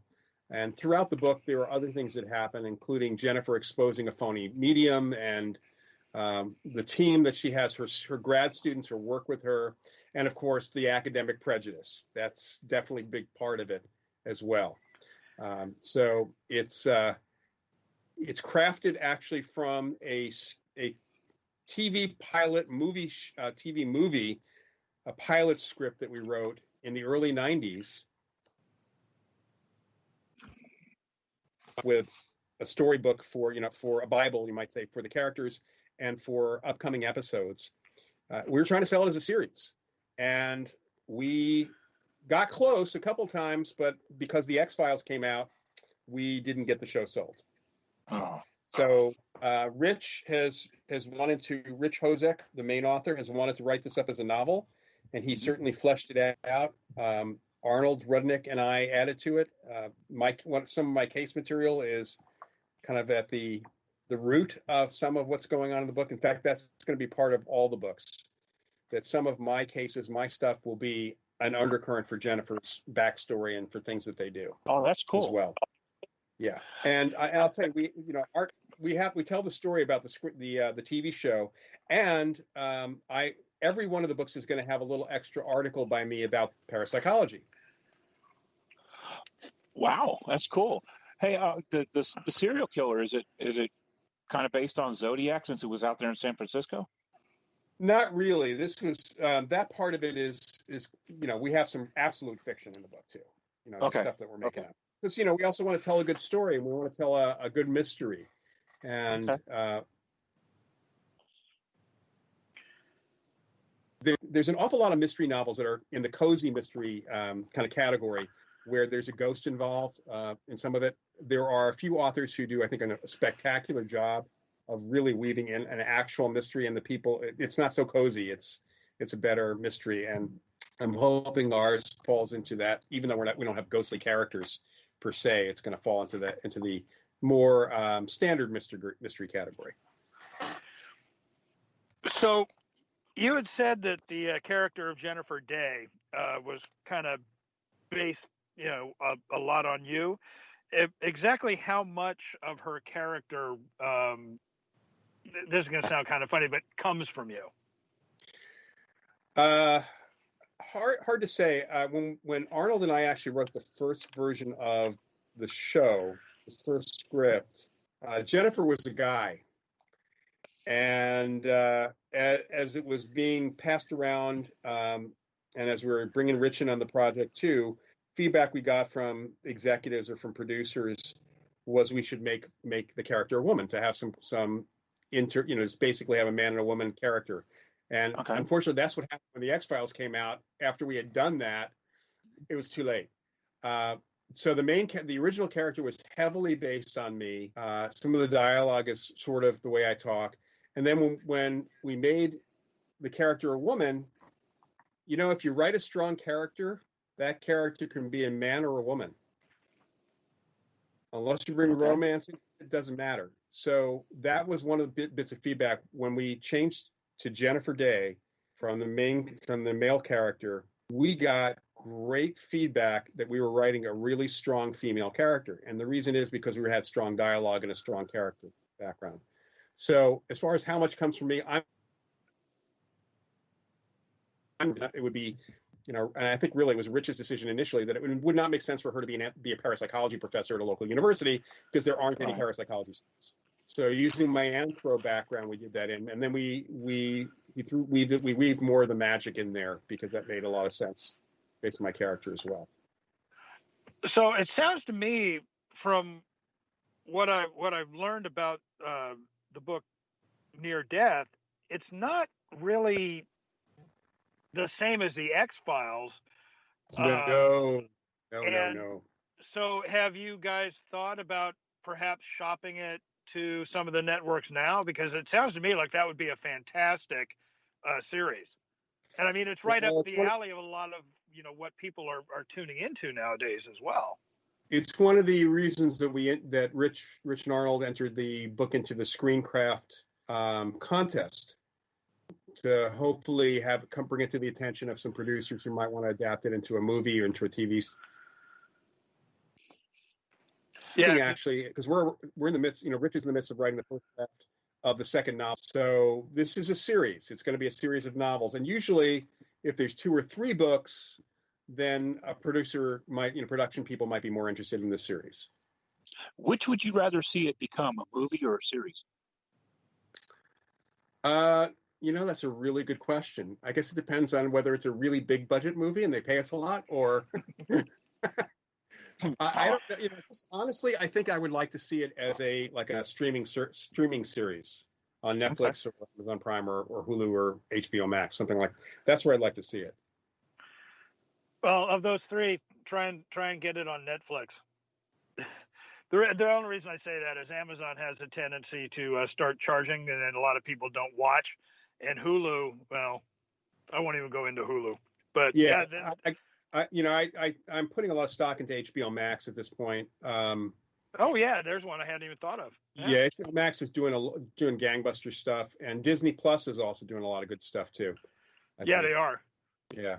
But HBO Max, for those of you who have HBO Max, there's a BBC series called Ghosts on there, which is one of my favorite new series I've ever seen involving ghosts. It's just really funny. And then there's a show on Hulu. Actually, it's an older show. We only got Hulu a couple months ago, and I discovered the show called Deadbeat on Hulu. What is that like? We're playing this loser guy who's eating. It's really cool. It's a half-hour sitcom. Tyler Labine is this loser type guy who smokes a lot of pot, and he sees ghosts and he tries to help them move to the other, find their unfinished business and move them on. And it's a really cool show. So I've just finished the 2nd season. I'm just about to watch the 3rd. Well, I will tell you one thing though. Near Death, if that ever does make it, that's definitely a show I'll be watching. Oh yeah. We're really hoping that we can do something with it. We hoped we could do something with it years ago when it was called Raney and Daye, and probably would be Raney and Daye as the title of the show, or something else. The original title of our first version was called Psychops, PSICOPS, because we wanted to really riff on the skeptics at that point. I would love to see that too. I take it Near Death is sort of a origin story for the two? It's an origin story with a real mystery inside. The second book is going to be called Afterlife. So the titles are going to be related to the subject matters. So, yeah. Very, very nice. Well, I'll tell you what, I'm rooting for you. Thanks. Absolutely. Yeah, me too. Now, before the break, I had asked you a question of how does one train somebody to become a remote viewer? All right. So first of all, we're all a little bit psychic. Okay. And I've taught remote viewing. Paul Smith, actually, who was one of the remote viewers for the Stargate program, just did a 4-week class over the summer for the Rhine Center. And I've taught and taken people through remote viewing experiments. There's just some basic stuff. There's a couple of, if you start looking up how do I learn remote viewing on the web, you're going to find that there are these really lengthy, sometimes very expensive courses, some of which are taught by people who were marginally connected to the Stargate program. A couple of people who teach those were like in and out really fast because they didn't do very well, using a technique called coordinate or controlled remote viewing, which is very left brain, very intense. It was requested, that came about because the CIA requested that the program come up with a training method themselves, and Ingo Swann came up with that. And frankly, according to Ed May and Joe McMoneagle, it doesn't work very well. It works fine for some very, very left-brain people, but even early on, Russell Targ and Hal Puthoff came up with some very basic ways of doing remote viewing. And like with a lot of psychic ability or psychic experiences, you learn the hardest thing for people to learn is to get out of their own way. And what I mean by that is we get information and then we second guess and reinterpret and label and categorize. And as soon as we start getting information psychically and start, oh, that looks like, I'll bet that's the Eiffel Tower. When in fact, it was actually some, power line towers that we were talking about that sort of look like the Eiffel Tower. But as soon as you start getting that in your mind and you say, oh, it's the Eiffel Tower, guess what your mind does? It makes you see the Eiffel Tower. Yeah. So getting out of your own way is the hardest thing to learn, but it's easy. It's actually something people can learn. And we teach people to do that. And as long as they don't second guess themselves and you follow certain basic rules, you don't have to go into an altered state. You don't have to spend hours doing a single target. It can be a really short session, but it takes practice. And, once you figure out what works, what parts of it you got right, what you didn't get right, you can actually work through it. So it is something we teach in some of the classes through the Rhine Research Center. Well, I kind of like to joke about the fact that I have a little bit less psychic ability than my tennis shoes. So I think I might give you a challenge if I ever tried to learn from you on that one. I wanted to tell you, Brian, it's about finding what the psychic application is that you can do. So, for example, maybe not everybody can do remote viewing because some of those people might be better at moving an object or at doing healing or at doing some other kinds of telepathy experiments or holding an object and talking about its history. There are all sorts of ways psychometry. There are all sorts of ways that psychic ability comes through, and you just have to figure out what you're good at. Maybe you're good at mind reading your sneakers. Actually, I think they're better at mind reading mine. So, well, that means you psychically open your sneakers. There you go.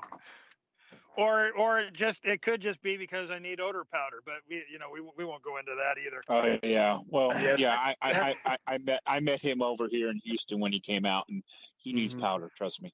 Yeah, that's the psychic stink. Yeah. So see, there you go. I found my ability. Psychic stink. Well, have you ever seen anybody use telekinesis?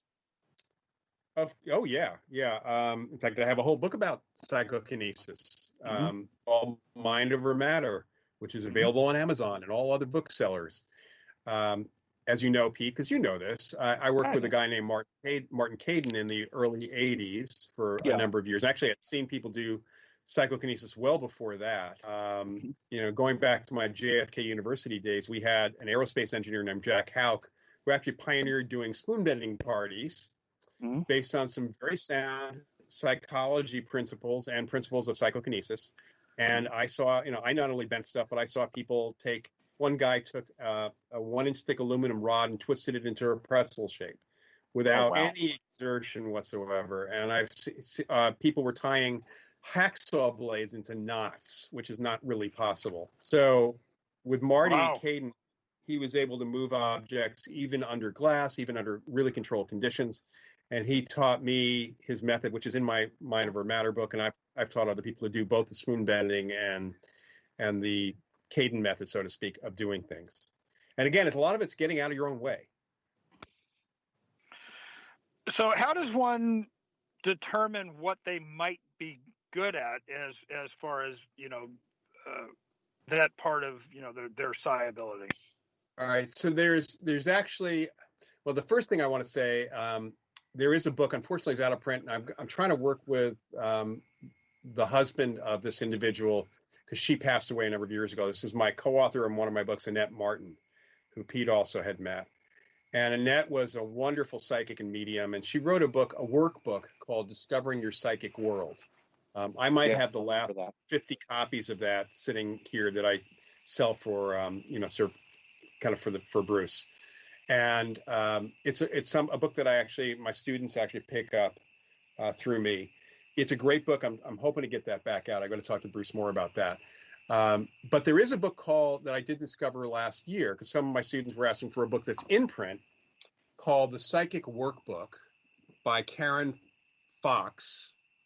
And I haven't been through the entire thing, but it does take you through different applications. Annette's book, Discovering Your Psychic World, it was all about having you try different things psychically to figure out what you are successful at and then to work on that. And that's what this book, The Psychic Workbook, seems to do as well.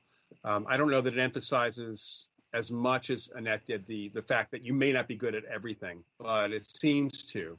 So that is a book that is available on Amazon that I can recommend to people.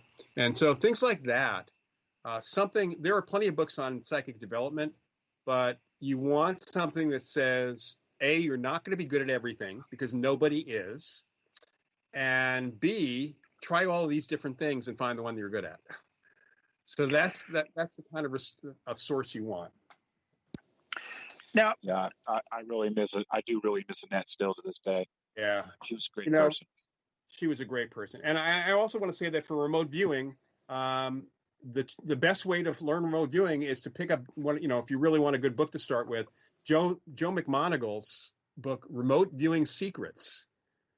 So, Remote Viewing Secrets by Joseph McMonagle. Okay. That is the book to go because, instead of spending thousands of dollars on a remote viewing course, you can learn quite a bit of it, almost as much as that course through one book from Joe.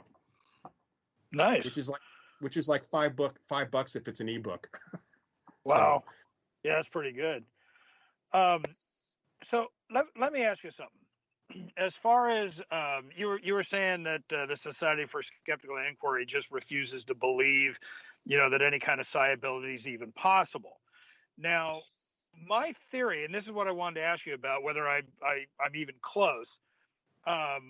Over millennia, the humans have adapted. We've become smarter. We've become more, and over time, certain things may have gone away.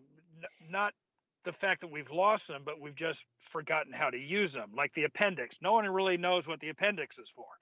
So I'm wondering, since we have this whole sphere of our brain that we don't really understand what it is used for, what it was used for, do you think that all of these abilities we once had that we had to use back in the caveman days, and as we became more civilized, we just slowly started to lose those abilities. I do think that from an evolutionary perspective, our normal senses evolved in such a way that they are much more reliable than whatever we might have had even when we were, more primitive in form. There's an awareness that animals have and primates have of their environment that we don't ever have. Certainly, if you think about even how different our sense of smell is, even from that of a chimpanzee or a gorilla, because they are much more, not as good perhaps as a bloodhound, but they still have more ability to smell what's in the environment than we do, that kind of information. And their brains process that. We don't. We can learn certain things. We actually can learn, people can learn, because there's people who have taught this. We can learn to echolocate. We can learn to maneuver, with clicks. So like a bat. So there's abilities that we might actually have in our body that may have been useful in certain environmental circumstances, but because of the way that the physical environment that we live in, as we moved to different parts of the world, the emphasis was no longer on those same abilities. I mean, realistically, when you think about it, why would I, from a normal, if I'm just a normal guy, hunting and gathering, it would be very helpful to know where the herd is that I've got to go hunt, right? Right. So remote viewing is very useful. I do not need remote viewing to find the supermarket. I have met people that do. Well, I mean, now you can just ask ask Alexa or something like that. But I was going to say, I pretty much need it to find my keys on a daily basis. But I mean, we're just talking in general in terms of survival. ESP is not necessary most of the time. It comes through. One of the reasons it comes through in very difficult situations, although people tend to ignore it then, is because we need it in that moment. Okay. And we need it to avoid a bit of danger, and then we just walk right into it because we don't believe that gut feeling we had. We need it because to let us know that a friend is in danger. That happens. We might need it to know that someone has just died, to help our grief, to prepare ourselves. Places where ESP, it also comes through in a very mundane way, too, just for no reason. That gets me thinking. One of the things that I've learned over the years is to trust women's intuition. And I'm wondering, do you think women are more in touch with that, and they can get out of their own way, like you were saying earlier, better than the male species? Well, I mean, there's often two phrases for the same thing. Women have intuition, men have, women's intuition, men have gut feelings. Okay. And they can be exactly the same thing. It's just that there's a language issue because men are not supposed to have feelings. Okay. So at least not emotional feelings. And that's where the idea of women's intuition. I think that women may be more in touch with their emotions in general. And this is a really broad stereotype because that's not true for everybody, certainly. Right. On the other hand, the largest collection of nerve ganglia in the body, besides the human brain, is in your gut. Okay. Uh-huh. So there is something real to gut feelings, which may be where a woman might actually get that bit of intuition too. So the language that we use around any of this is often sexist. Yeah. It's often bound up in the culture in different ways. And I mean, even if you just take a look at the use of certain words, the word poltergeist, for example, so many ghost hunting groups use that term and they argue that it's noisy ghosts. There must be a ghost here, when all of our models for what that kind of activity pushes it towards a living human being. And I've had people tell me, well, that's not what the word means. It's like, well, the word computer back in the 1940s didn't mean an electronic device. It meant a human being who did math. That was a computer. Yeah. So words change. They change their meaning. Well, all I know is I've learned over the years that I trust women's intuition. Anyway, we need to take a station identification break, and when we come back, we will continue speaking with Loyd Auerbach. We will see you on the other side.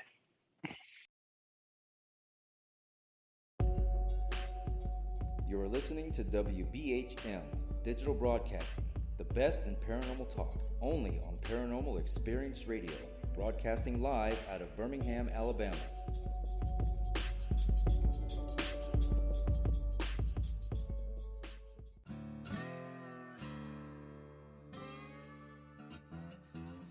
Oh, come on. I'm Southern, but... nope. That'll do. Hello. I am Kat Hobson, host of Paranormal Experience here on WBHM Digital Broadcasting out of Birmingham, Alabama. I enjoy having guests from all areas of the paranormal, from ghosts to ufology to cryptids and beyond. You'll find some of the best researchers in their fields bringing you some great information. Join me on Wednesday nights from 8 to 10 p. Eastern here on WBHM Digital Broadcasting.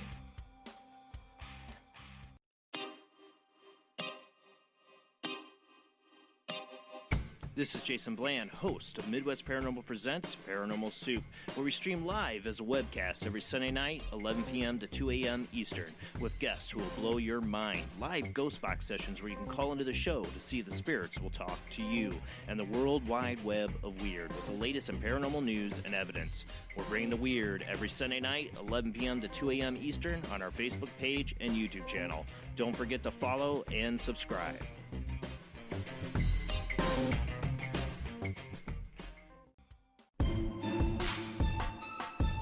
You are listening to WBHM Digital Broadcasting, the best in paranormal talk, only on Paranormal Experience Radio. Broadcasting live out of Birmingham, Alabama. Thank you for listening to WBHM Digital Broadcasting out of Birmingham, Alabama. The time is 45 minutes after the hour. And welcome back to the Full Spectrum Project on WBHM-DB. You still have time to join the chat room. If you would like, go to WBHM-DB.com. And if you have questions for our guest or the host, you can call in to area code 205-533-7982. When we were off air, we were kind of talking about getting a little older. And one of the things that I've noticed is I'm having a lot more aches and pains than I did in the past. Mm-hmm. And I went to the chiropractor a little bit ago, and he had a lot more to do than he thought, and it actually cost me a little bit more. Pete, do you remember the post I put up on social media about it? I don't remember. No, I put it up about a week back. Boy, again, I apologize. Hey, sorry, I had to take a crack at that back joke. 3, 2, 1. Go ahead, Brian. Okay, shoot me.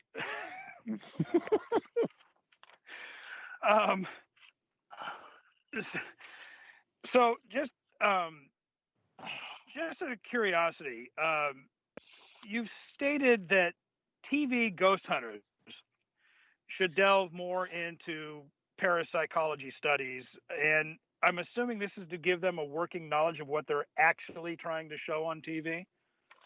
Say that again, because I missed the first. You've kind of faded out for the first part of that sentence. I'm sorry.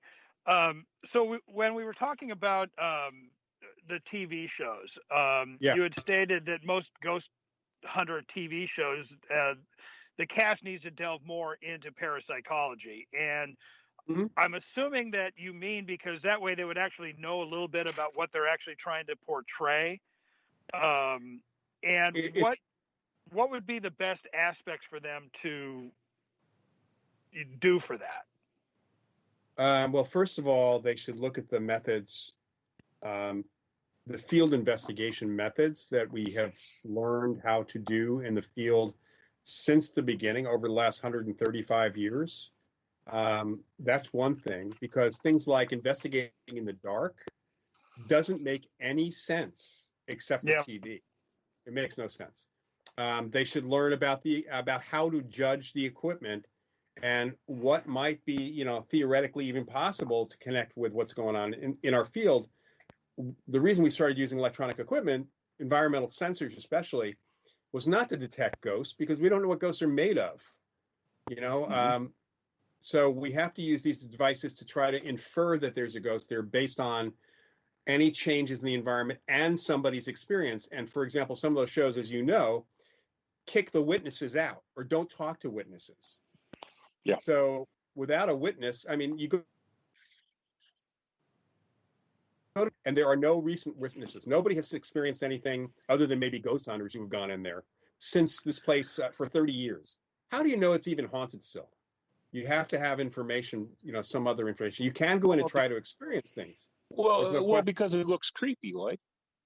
Right. Yeah, just because it looks creepy. Right. Thank you. It must be haunted. It's an old house.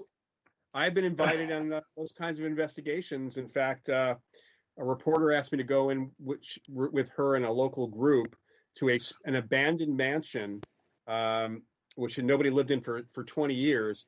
And I said, have they checked to see, gotten permission from whoever owns it? Maybe the bank owns it. Is it safe to walk in there? And she found out that they saw it. It was spooky looking. They never even bothered to find out who owned it. Really? Or if they owned it. So she backed out, and they got arrested for trespassing. There you go. Yeah. So knowing about the methods of investigation, but the other part of that, let me give you an example. In 2008, I went to one of the guys from Paranormal State ran these things called UnivCon in Pennsylvania, and I was a guest at one of them. So were the guys from Ghost Hunters and a couple of guys from some people from producers and other people from a lot of the other shows. And we had a big panel talking about media, and we were each able to give 5 minutes background on ourselves. So one of the two gentlemen from Ghost Hunters, and I won't say who, actually said in his statement, there is no good literature, real literature on this subject before the 1990s. What? That's what he said. Are you kidding me? Wait. So I immediately said, nobody was supposed to interrupt these people. We weren't supposed to be interruptible. And I said, that's absolutely untrue. The field goes back to the 1800s. I said, not to mention the fact my first book came out in 86. So I kind of but I said, there's all this stuff. And not only that, there's hundreds of free titles on the subject before 1923 at that time from the Internet Archive. And then Michelle Belanger, who was sitting next to me, because the guy was getting flustered, she piped up and said, Lloyd's absolutely right. How can you not know the literature of this field? Yeah. Did he ever explain it? Nope. Wow. Nope. So I think the only thing he said at that point is he never reads a book about the subject. So it became the situation where the other thing people need to know is, you know what? There's history, and ghost hunting is not new. And in fact, the term ghost hunting goes back to the 1800s. It's so knowing the history and what people did in the past, the theories they came up with, the things that may have carried over, will prevent you from reinventing the wheel. Working in the dark, the biggest problem with that, honestly, beside the fact that ghosts don't typically appear to people in the dark, that's actually something from the old days of spirit mediumship, from physical mediumship, where phonies absolutely needed to be in the dark. And that's a whole different issue. One second, Pete. I just wanted to say that sure. there are all in psychology, and all the things that we have done in magic and mentalism, we know for a damn fact, really well established, that human beings are terrible observers in the dark. Yeah, they are. One of the things you might find funny is I've had people come up and say, well, why do you guys investigate in the dark? And I look at them and I say, honestly, it's more fun and it's creepier for us, but it does nothing. Right. Well, that's a great answer. I think that is a perfect answer, and it's why they do it on TV that way. Yeah, and I mean, they just kind of look at me with this stunned look on their face, and I'll go on to say, I think I've gotten just as much, if not more, evidence during the day than I ever have at night. Yeah. Well, the vast I have majority, too. I have. vast majority of people's experiences happen with at least when the lights are. Mm-hmm. Yeah. Now, At night, but it's the lights are on. Now, there are some advantages to investigating at night. I'm not saying in the dark, but at night.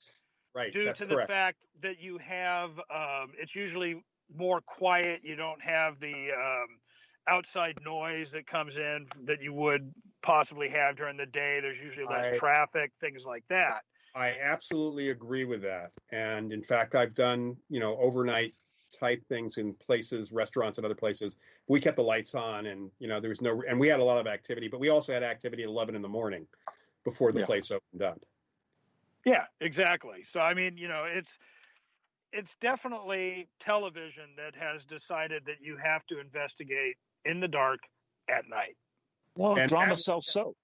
Then that would never have happened if Sony had not done consumer cameras that had night shot. Yeah. Now, getting to that, for me, the only equipment I generally take into an investigation is possibly a dual temperature thermometer, some form of an EMF, so I can do a preliminary, just to see if there's like a refrigerator that's causing somebody to hallucinate, things like that. Recorders, a regular old digital camera, and maybe like you said, a night shot video camera. Other than that, we don't take in any other equipment, because we found that when you start relying on the equipment, you lose your best equipment, which is your brain, your eyes, your ears, and your nose. Now, of the equipment that they're starting to show all over TV, what would you say is the best and the worst of any of the equipment? Well, first, I want to say that I will be teaching a 4-week class on looking at all the equipment in March. Nice. For the Rhine Research Center. And most of that equipment, honestly, nobody's had the opportunity to figure out exactly how it works. You don't have somebody. So the things that are like spirit boxes that supposedly are random scanners or random devices, how do we know they're really random? In research, we do a lot of stuff with random. And often we have to do a randomness check to make sure the device is still random, because they don't always stay random. So there's that piece of it. There are devices that claim to pick up on ghosts, but there's that Kinect camera that's out there. Yeah. And honestly, I know somebody who has one, who uses it, and she's a medium, so she gets really good. Occasionally gets a correlation. There's a figure that appears on the screen that is where she's seeing somebody herself. But she said that she gets just as many, if not more, false positives because of. Well, the chip itself in there is given different formations of the stick figure. So yeah, I mean, if it triggers off on something which could be completely natural, you have a ghost tap dancing, and it's not even that.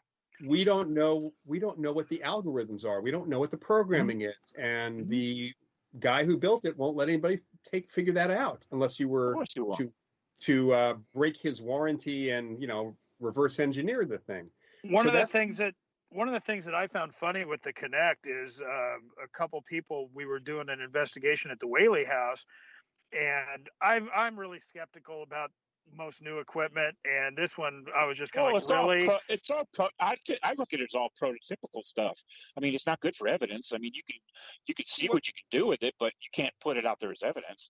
Yeah, but I mean, here I was walking around the Whaley House, and supposedly there was a little girl sitting on my head, and it's kind of like, sure. So, yeah, it was just kind of one of those things where, all right, you know what? I think I'll withhold judgment on this for now because I don't think it works. All I can say is that people are making a good amount of money making equipment and slapping a label on it, calling it a ghost this or a spirit that. And one of my colleagues in the UK, Steve Parsons, who has written a couple of great books if you're interested in the equipment and tech stuff, his book Ghostology is an incredible book. And interested in sound stuff, there's a book called Parapsychologist. T. Parsons and Callum Cooper, which goes heavily into EVP and how audio stuff works and all that. Those are books that I always recommend. And Steve, we did a webinar for the SPR not too long ago where he was talking about equipment, and he said, I had seen this ad for a realistic looking cat that actually had an EMF device inside that would react to fields. And he said, they actually sent me one to review. I'm going to show you the realistic cat device. And he pulls up this really weird looking stuffed animal that bears barely a resemblance to a cat. That's the realistic, and it was expensive.